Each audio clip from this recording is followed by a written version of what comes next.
താരങ്ങൾ television അവതാരകരായും stage ഷോകളിലും പങ്കെടുക്കരുതെന്ന നിലപാട് film chamber കർശനമാക്കി. ചാനലുകളുടെ സ്റ്റേജ് ഷോകളിൽ നിന്നും അവാർഡ് നിശകളിൽ നിന്നും അടുത്ത മാസം 1 മുതൽ താരങ്ങളെ വിലക്കാനാണ് തീരുമാനം. സിനിമകളുടെ സംപ്രേഷണാവകാശം 3 മാസത്തേക്ക് വാങ്ങേണ്ടെന്ന് ടെലിവിഷൻ ചാനലുകൾ തീരുമാനിച്ച സാഹചര്യത്തിലാണ് സിനിമാ സംഘടനകളുടെ സംയുക്ത സംവിധാനമായ ഫിലിം ചേംബർ ഇത്തരമൊരു നിലപാടിലെത്തിയത്.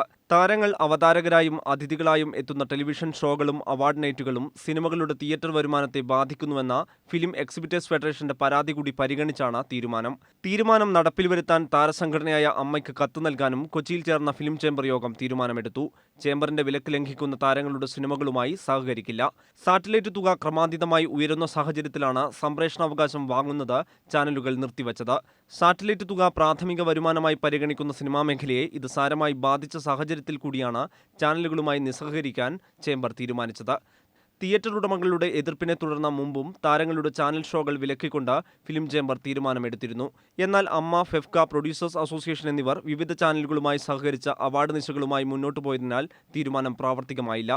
സാറ്റലൈറ്റ് അവകാശം തൽക്കാലം വാങ്ങുന്നില്ലെന്ന് ചാനലുകൾ നിലപാടെടുത്ത സാഹചര്യത്തിൽ നിർമ്മാതാക്കളും വിതരണക്കാരും തിയേറ്റർ ഉടമകളും ചേംബറിന്റെ നിലപാടിനൊപ്പമാണ്. India vision, Kochi.